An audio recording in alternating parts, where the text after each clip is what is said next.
ही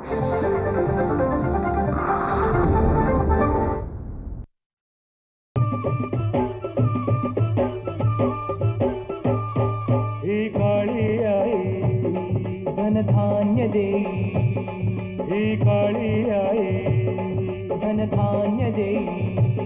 जोडते मनाची नाती आमची माती, आमची माणसं, आमची माती, आमची माणसं, आमची माती, आमची माणसं, आमची माती, आमची माणसं, आमची माती, आमची माणसं.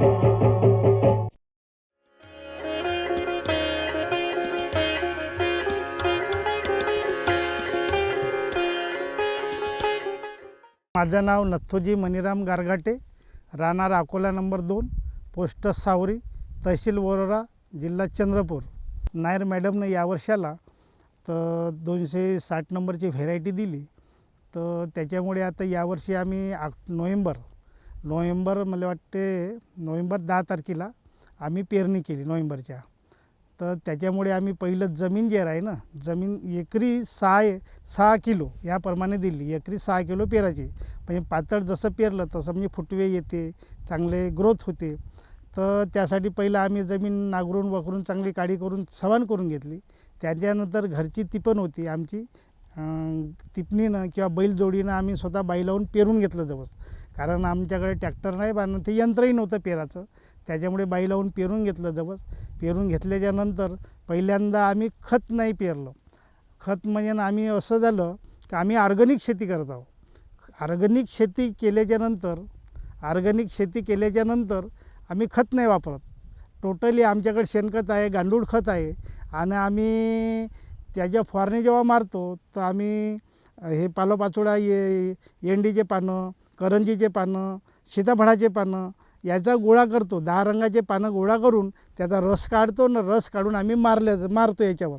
दुसरी गोष्ट महत्त्वाची म्हणजे जे अमृत बनवतो आम्ही, त्याच्यामध्ये अमृत बनवणे आहे माझ्याकडं. अमृत डबक्या भरूनही आता येते तसा. तर ते समजाचं बेसन आहे, तुमचं गोमित्र आहे गाईचं, शेण आहे गाईचं, बेसन आहे, हे आम्ही बरोबर प्रमाणशीर मारून ते आम्ही अमृत म्हणून मारतो. तर त्याच्यामुळे आमची ग्रोथ एवढी जबरदस्त आहे, कोणत्याही मालाची पाहून घ्या चांगलीच आहे. आता ते म्हणजे आम्ही ऑर्गॅनिक सेंद्रिय करतो म्हणून. दुसरी गोष्ट, मेन गोष्ट म्हणजे कशी, जेव्हा पेरल्याच्यानंतर कमीत कमी 25 दिवसानं पहिली पाण्याची पाळी देतो स्प्रिंकलरची.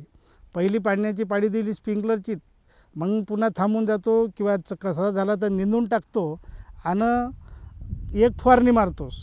मग आपले पालोपाचोळा जमून त्याचा सडवा करून आम्ही एक फवारणी मारतो. दुसरी ते फवारणी झाल्याच्यानंतर यावर्षाला वातावरण चांगलं असल्यामुळे तर तसं रोगराई काही आली नाही. आणि मग 30 दिवसाच्यानंतर पुन्हा 25 ते दिवसानं म्हणजे जसं आपल्याला येऊन पाहिल्यानंतर जसं वेळ भेटला किंवा वेळ म्हणजे पाहिल्याच्यानंतर पाणी लागते की का लागते बा हे पाहिल्याच्यानंतर पुन्हा दुसरी पाळी देतो आम्ही पाण्याची पाळी. 2 पाण्याच्या पाळ्या देतो. आणि जसं फुलावर आलं किंवा बोंडीवर आलं का मग पुन्हा तिसरं पाणी आम्ही पाणी देतो. म्हणजे असं जर पाणी दिलं, समजा आपण स्प्रिंकलर पाणी दिलं तर असं पडते म्हणजे त्याच्या भारानं थेंबानं पडते. म्हणून आम्ही टोटली स्प्रिंकलर पाणी नाही देत, आम्ही पाणी देतो. कारण आमच्या जमिनीला सोसते तेच पाणी त्याच्यामुळे. आणि आमच्याकडे जवळ पिकते खूप, कारण जमीनच अशी आहे जवसाची आमच्याकडं का चांगली जमीन आहे जवसाची. त्याच्यामुळे आम्ही पाणी देऊन टाकतो. आणि मग जवस मग त्या पद्धतीनं ज्या पद्धतीने याचं त्या पद्धतीनं आणि उतारा एवढा जबरदस्त भेटते का जे नायर मॅडमने जे जवस दिलं आम्ही पाहत आहोत. एक जर बिये तसं पतलंच पेरा लागतं आणि पतलंच पेरलं आहे. एक बिले 20 असे हे फांटे फुटले म्हणजे हे आले. आणि फुटून नाही का फुटल्याच्यानंतर 20 फुटल्याच्यानंतर समजा त्याले 5-5, 7-7 अशा वर्त बोंडे आल्या एक आलेत. म्हणजे कमी 20-25, 100 किंवा 125 अशा बोंडे आल्या. पहिला आम्ही जवळ पेरत होतो तर 6 नाही तर 7 बिया होत्या एका बोंडीमध्ये. आज मग आम्ही फुले पेरलं समजायचं पांढऱ्या फुलाचं पेरलं 93 आरचं, तर ते परभणी विद्यापीठाचं ते 9 ते 10 बिया होत्या. आज नायर मॅडमचं जर पेरलं पाहत आहो कमीत कमी 12 बिया आहे, एका बोंडीमध्ये 12 बिया. म्हणजे जेणेकरून जे 7 क्विंटल ते 6 क्विंटल उतारा येत होता, तर आज तो उतारा कमीत कमी 8 क्विंटलच्याही वर जाऊ शकते 8 क्विंटलच्याही वर जाऊ शकते. अशा पद्धतीने जवसाचं ते आहे. आणि दुसरी सांगायची गोष्ट म्हणजे याच्यामध्ये अनेक जणांचे इथं प्रयोग आले आहे, अनेक जण इथं कामी लागले आहे. शेतकऱ्यासाठी असेच लागायला पाहिजे आणि असेच काम करायला पाहिजे जेणेकरून शेतकऱ्याचं आर्थिक उत्पन्न व्हायला पाहिजे. कमी खर्च, उत्पन्न जास्त, पैसाही जास्त, त्याच्यामुळे आर्थिक परिस्थिती दुरुस्त झाली पाहिजे. जेणेकरून जे लोक आता सोयाबीनकडे लागले, सोयाबीन निसर्ग साथ देत नाही, हरभरा साथ देत नाही किंवा अनेक येत नाही, हे जवस कमी पैशाचं उत्पन्न आहे, लागत कमी आहे, उत्पन्न जास्त आहे. पण माझी एक रिक्वेस्ट आहे, आमचा गट आहे विदर्भ सेंद्रिय शेतकरी बचत गट. पण आम्ही 11 लोक आहो, 11 गावचे, त्याच्याकडे असाच प्रयोग आहे सेंद्रिय शेतीचा, आणि ती चांगल्या पद्धतीने शेती करत आहे. लोकही तिथं इन्वॉल्व आहे, लोकही जात आहे पाहिले. म्हणजे ना जसे एकाच ठिकाणी याचे 20 जणं, तर प्रत्येक गावले त्याचा सगळ्या पद्धतशीर चालू आहे. आम्ही पहिलं शेणखत टाकलं, जवस पेराच्या आधी आम्ही शेणखत टाकून घेतलं 2-3 ट्रॉल्या. आणि त्याच्यानंतर आम्ही शेणखत टाकल्याच्यानंतर जवस पेरल्याच्यानंतर आम्ही जे जवस झाला आहे आमच्याकडं ऑर्गॅनिकच केलं आहे सगळं आमच्याकडं. आणि ऑर्गॅनिक करून आम्ही त्या पद्धतीनं चालू आहे आमचं.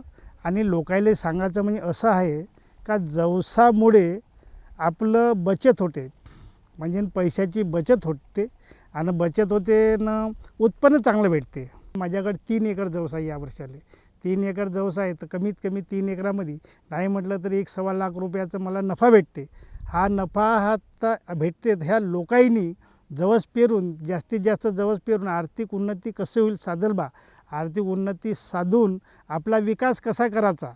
आणि टोटली ऑर्गॅनिक, कारण खताव खर्च करायचा नाही किंवा टोटली बियाणं तर कमीच लागते. टोटली बियाणं 6 किलो म्हणजे खूप नाही लागत, 6 किलो म्हणजे 600 रुपयाचं बियाणं लागते.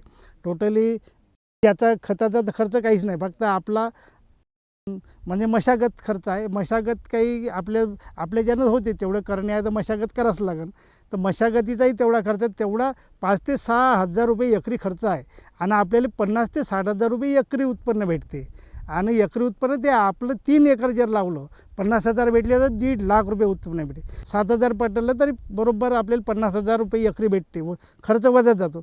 हे जर 3-4 एकर लावलं तर आपण दुसऱ्यालाही देऊ शकतो, तिसऱ्यालाही देऊ शकतो, त्याचंही आर्थिक उत्पन्न होते. नमस्कार, मी बालचंद्र लक्ष्मण थूल.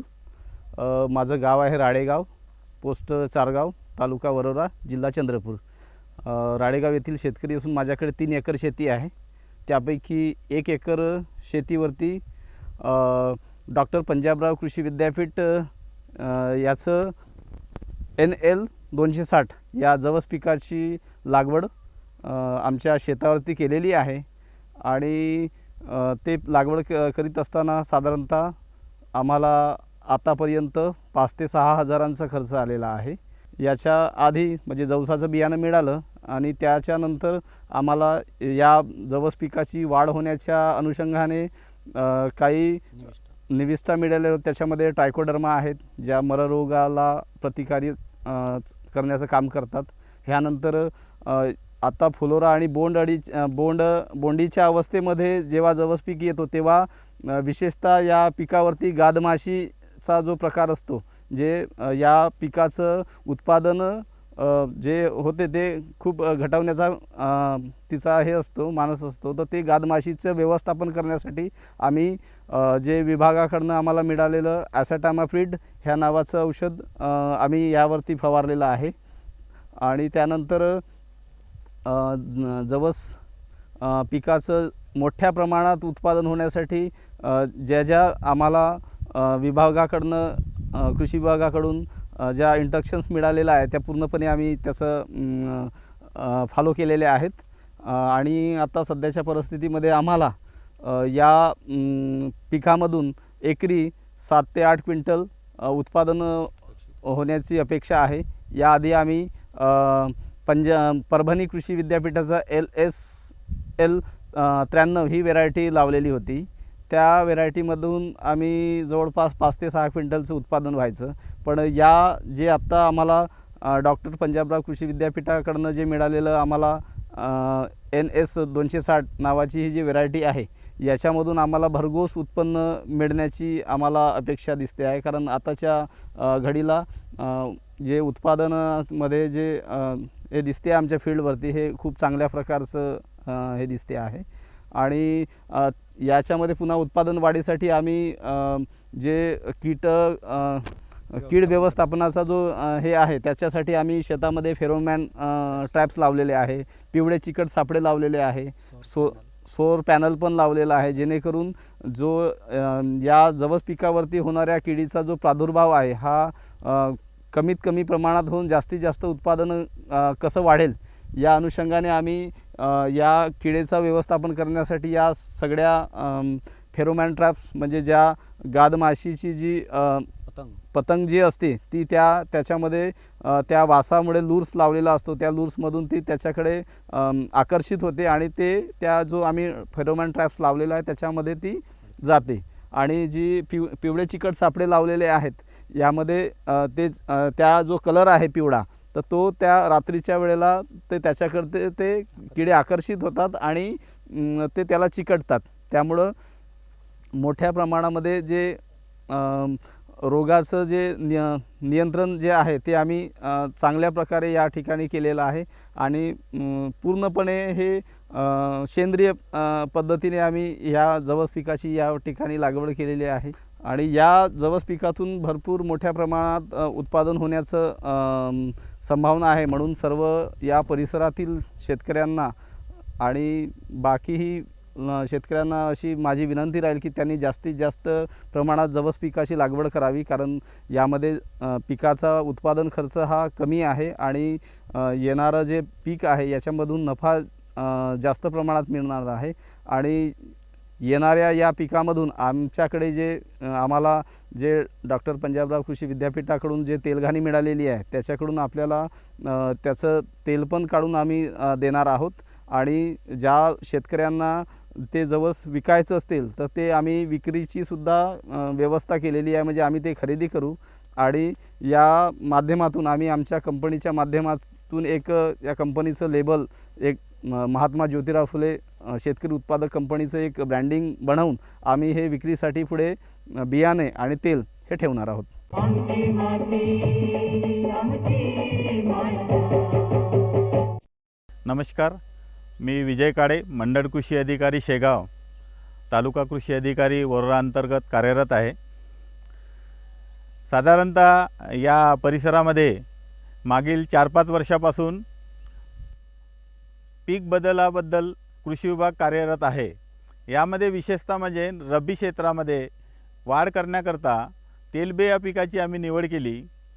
मागील 5 वर्षामध्ये जवसाचं क्षेत्र मोठ्या प्रमाणात वाढवण्याचा कार्य कृषी विभागाच्या माध्यमातून सुरू आहे. यावर्षी जवस संशोधन प्रकल्प नागपूर पंजाबराव कृषी विद्यापीठाअंतर्गत माननीय डॉक्टर बीना नायर मॅडमच्या माध्यमातून आम्हाला जवसाचे पीक प्रात्यक्षिक मिळाले. त्याच्यामध्ये PKV NL 260 ही व्हेरायटी या परिसरातील 110 प्रात्यक्षिकं आणि मिनी किटच्या माध्यमातून जवळपास 160 शेतकऱ्यांना ती देण्याचा आम्ही प्रयत्न केला. विशेषतः म्हणजे ह्या व्हेरायटीला उंच वाढणारी जात निळ्या फुलाची ही व्हेरायटी फार सुंदर असं उत्पादन देईल अशी अपेक्षित आहे. जवळपास 7-8 क्विंटल जरी एकरी उत्पादन मिळालं तर या परिसरातील शेतकऱ्याचं भाग्य उजाडेल अशी या ठिकाणी अपेक्षा आहे. हे जे काही निघणारं उत्पादन आहे याच्यामध्ये महात्मा ज्योतिराव फुले शेतकरी उत्पादक कंपनीच्या माध्यमातून जे काही उत्पादन निघेल ते कंपनीला आम्ही विकत घ्यायला बाध्य करू. त्यांनी आता नुकताच कृषी विद्यापीठाच्या माध्यमातून तेलघाणी प्रकल्प सुरू झालेला आहे. या तेलघाणी प्रकल्पामध्ये त्याचं तेल काढून त्याचं ब्रँडिंग करून शेतकरी उत्पादक कंपनीच्या माध्यमातून विकण्याचा आमचा निश्चित असा मानस आहे आणि जेणेकरून आपल्या परिसरातील शेतकऱ्याचं उत्पन्न वाढेल आणि त्यांच्या परिस्थितीमध्ये सुधारणा होईल अशी अपेक्षा आहे. सोबतच या परिसरामध्ये जे काही शेतकरी आहे त्यांना क्लस्टर ॲप्रोचनं आम्ही हे पीक प्रात्यक्षिक राबवलेलं आहे. एक सामूहिकरित्या आजूबाजूचे गावं बेंबडा, वायगाव भोयर, चारगाव, उमरी, पारडी या परिसरातील शेतकऱ्यांना पीक प्रात्यक्षिकाच्या माध्यमातून जे काही जवस बियाणं दिलेलं आहे याच्यामधून निश्चितच आपल्या परिसरातली शेतकऱ्यांना एक मदत करण्याचा आणि आमचा मानस होता. मित्रांनो, की या ठिकाणी हवामान बदल हा फार मोठा विषय होऊन गेलेला आहे.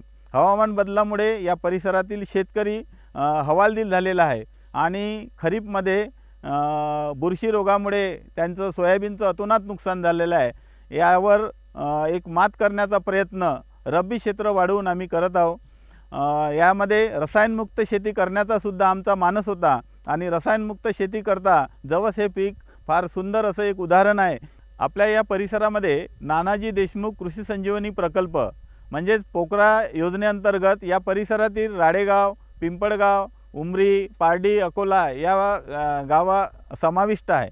या गावातील शेतकऱ्यांना असे परत एकदा आव्हान राहील की जवसाचं जे काही NL 260 आहे आणि येणारी जी की शारदा व्हेरायटी आहे हे बियाणं आपण बीजोत्पादन म्हणून घ्यावं. पंजाबराव कृषी विद्यापीठाच्या माध्यमातून आपण फाउंडेशन सीड उपलब्ध करून घेऊ आणि जर बीजोत्पादनची प्रक्रिया आपण राबवली आणि रजिस्ट्रेशन करून घेतलं तर आपल्याला सर्टिफाईड बियाणं म्हणून पुढच्या वर्षी हे बियाणं विकता येईल.